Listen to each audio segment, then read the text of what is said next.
Hello बच्चों, let's read this question. The question say that given below are two statement. One is labeled as बच्चों assertion और reason type का question यहाँ पे given है. Assertion A में बोला गया amylose is insoluble in water. Reason R में बोला गया amylose is a long linear molecule with more than 200 glucose unit. In the light of the above statement, choose the correct answer from the option given below. अब इसके regarding बच्चों चार option यहाँ पर given है, इन चारों में से करेक्ट ऑप्शन को आइडेंटिफाई करना है. तो सबसे पहले समझेंगे बच्चों की कॉन्सेप्ट. की कॉन्सेप्ट होगा पॉलीसेकेराइड. पॉलीसेकेराइड का मतलब होता है बच्चों ऐसे कार्बोहाइड्रेट जिनका हाइड्रोलिसिस करने पर वो क्या करते हैं, मोनोसेकेराइड के ढेर सारे मॉलिक्यूल देते हैं, उसे पॉलीसेकेराइड कहते हैं.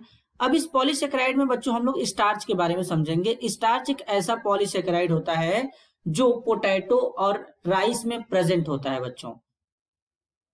अब स्टार्च में बच्चों दो कंपोनेंट होते हैं, एक होता है एमिलोज, दूसरा होता है एमाइलोपेक्टिन. तो यहां पर हम लोग बात करेंगे बच्चों एमाइलोज के बारे में. अब एमिलोज क्या होता है इसके बारे में समझेंगे.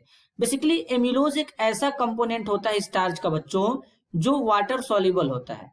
क्या होता है? वाटर सॉल्युबल होता है.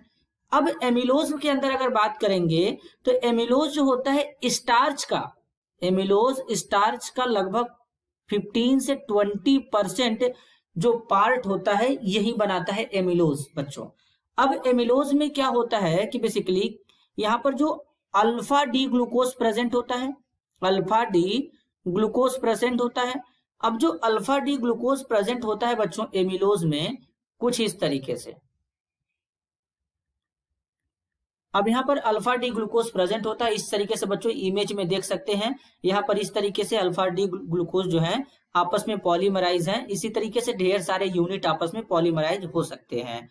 तो अब इसमें जो एमिलोज में बेसिकली जो यूनिट्स होते हैं अल्फा डी ग्लूकोज के बच्चों वो 200 से 1000 तक होते हैं.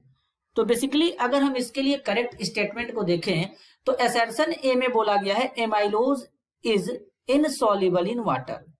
लेकिन एमाइलोज क्या होता है बच्चों? वाटर सॉल्युबल होता है. तो यहां पर जो असर्शन ए है बच्चों वो क्या हो जाएगा?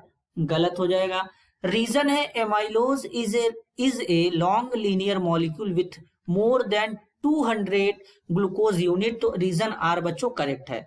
तो इस क्वेश्चन के लिए करेक्ट आंसर क्या होगा?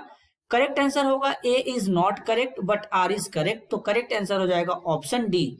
This is your answer. I hope you understood it well. All the best.